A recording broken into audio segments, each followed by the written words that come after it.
الحمد لله وكفى وسلام على عباده الذين اصطفى. یہ دنیا مصیبتوں کا گہوارہ، بیماریوں آفتوں کا مرکز، پریشانیوں اور غموں کا گھر،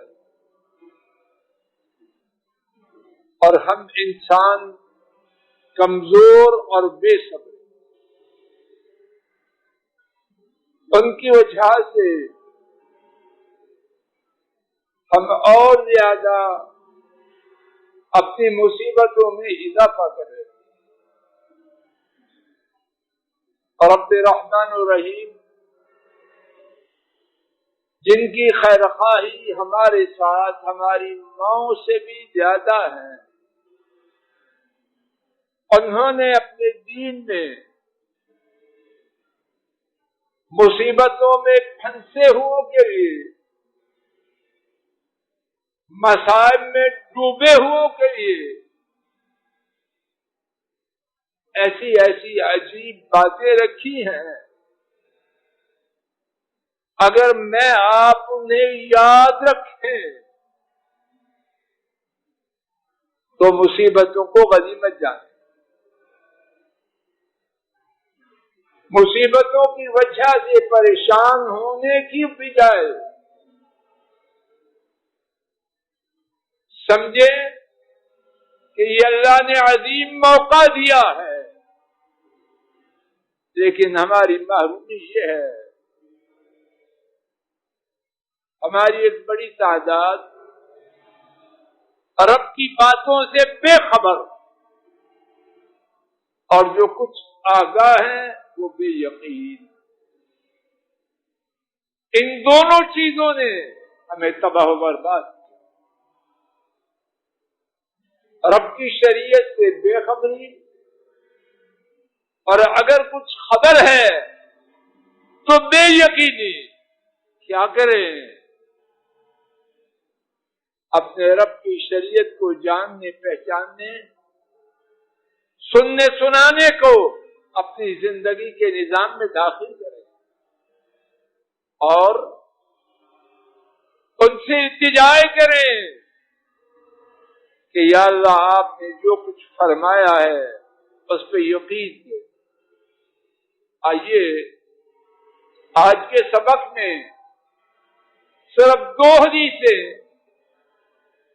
اس بارے میں سنتے ہیں کہ مصیبتوں کے آنے پر مصیبتوں میں پھنسے ہوئے کو کیا ملتا. پہلی حدیث امام بخاری رحمہ اللہ نے حضرت ابو سعید اور حضرت ابو ہریرہ دونوں سے رضی اللہ عنہما سے روایت کیا. ہمارے نبی کریم صلی اللہ علیہ وسلم نے فرمایا: ما يصيب المسلم من نصب ولا وصب ولا هم ولا حزن ولا أذى ولا غم حتى الشوكة يشاقها إلا كفر الله بها من خطاياه. فرمایا مسلمان کو نہیں پہنچتا کیا کوئی تھکن، کوئی بیماری، کوئی ہم، کوئی خود. ہم آئندہ آنے والی باتوں سے پریشانی، خود جو چھن گیا اس کے چھننے پر افسوس، ولا اذى کسی کی وجہ سے کوئی اذیت، ولا غم دل ڈوب رہا ہے، جو چیز دل کو ڈوبنے کا سبب بنے وہ غم ہو. اور کیا؟ حتی الشوکہ یشاقھا. تفسیر تو آپ نے سنی اب خلاصہ سن، حتیٰ کہ کانٹا جو مسلمان کو چبھتا ہے تو کیا ہوتا ہے اس کو؟ الا کفر اللہ بہا من خطایا، اس کانٹا کے چبھنے کی وجہ سے بھی اللہ تعالیٰ اس کی خطاؤں کو اس سے دور کر دے۔ خطاؤں کا دور ہونا چھوٹا فائدہ ہے یا بڑا یا بہت ہی بڑا؟ دنیا اور آخرت کی میری آپ کی ساری بربادیوں کا سبب کیا ہے؟ میرے آپ کے گناہ۔ کوئی صوفی چراغ دن بنے یا ڈاکٹر جو بھی بنے، ہمارا بیڑا غرق کیا ہے ہمارے گناہ، ملک صاحب ہمارے گناہ۔ ان مصیبتوں کی وجہ سے کیا ہے؟ سدے سمجھ آ رہی ہے کیا ہے؟ اللہ گناہوں کو دور کرے، لیکن کس کے لیے؟ جس کو یقین ہو، جو یاغا کو یہ کر لے اور پھر کہے میری مصیبت گناہوں کی معافی کا سبب بنے گی، شاید پہلے سے زیادہ معاف۔ یہ یقین ہو آنے والی مصیبت میرے گناہ کو لے جا رہی ہے، اور اپنے رب کے حکم پہ راضی ہو جائے۔ اور رب کے حکم پر راضی ہونے کا یہ معنی نہیں تدبیر نہ کرے خوب کرے، یہ معنی نہیں علاج نہ کرے خوب کرے جہاں تک طاقت، لیکن اس کے بعد جو ہو جائے میں راضی ہوں اپنے رب کی رضا پر۔ کیا ہوگا؟ اس کے گناہ اس سے چھٹ جائے۔ آج کے سبق کی دوسری اور آخری ہے، امام ترمذی رحمہ اللہ نے حضرت ابو ہریرہ رضی اللہ تعالی عنہ سے روایت، نبی محترم صلی اللہ علیہ وسلم نے فرمایا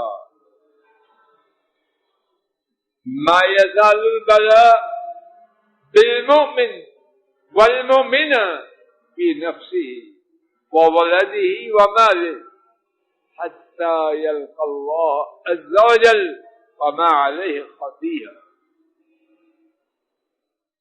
فرمایا آزمائش نے، ابتلا نے، بالفاظ دیگر مصیبت نے ایماندار مرد اور عورت کے ساتھ رہنا ہی۔ میجر صاحب میں آپ اوکھے ہوں یا سوکھے ہوں، منہ بنائے یا رب کی رضا پہ راضی ہو؟ میرے منہ بنانے سے اللہ گھبرا جائیں گے کہ ووٹ کم ہو جائیں گے، پیسہ واپس لے لیں گے؟ میری آپ کی پوری کائنات کی ان کے مقابلے میں کیا ہے؟ فرمایا آزمائش نے ایمان والے بندے اور ایمان والی عورت کے ساتھ رہنا۔ یا اللہ مجھے آپ کو یقین رہنے رہنا، اگر کورونا چلا جائے اور اللہ کرے جلد چلا جائے، ہم تو ہیں کمزور اور شاید سب سے زیادہ کمزور میں، کوئی شوقی شخص چلا جائے، اللہ کرے جلد چلا جائے، تو اس کے بعد کوئی ضمانت نامہ لکھا میرے آپ کے لیے؟ پتہ نہیں آنے والی مصیبت کورونا سے 100 گنا بڑی اللہ نہ کرے، ہو ہی نہ، لیکن خبر دیتی پہلے سے نبی محترم صلی اللہ علیہ وسلم نے اللہ کی وحی سے ابتلا نے ایماندار مرد اور ایماندار عورت کے ساتھ رہنا لگا لیں گے۔ رب کا فیصلہ چلنا ہے کسی اور کا؟ سارے ایسوپی لے آئے، ساری تدبیریں لے آئیں، ساری دنیا کے ڈاکٹر جمع کر لیں، اللہ کا حکم سب پر غالب، اور اللہ خیر کر دے، اللہ خیر کر دے، اور اس کا معنی یہ نہیں تدبیر نہ کریں، ضرور کریں، لیکن یہ عقیدہ رکھیں، یقین رکھیں فیصلہ عرش پر ہے، زمین پر ہے۔ یہ سارے کام فیصلوں کے مطابق ہو رہے، کہتے نہیں وہ ریسرچ غلط ہو گئی، غلط نہیں تو اور کیا ہوگی؟ خدائی کا دعویٰ کرنے والا کبھی سچا ہو سکتا ہے۔ بیماری کے ختم ہونے کی تاریخیں دے رہے ہیں، بیماری ہے کہ ٹھیکیدار کا کام ہے؟ ٹھیکیدار سے اپنی مرضی سے کام مکمل نہیں کر دے بھی ٹھیکیدار نہیں کر سکتے۔ عقیدہ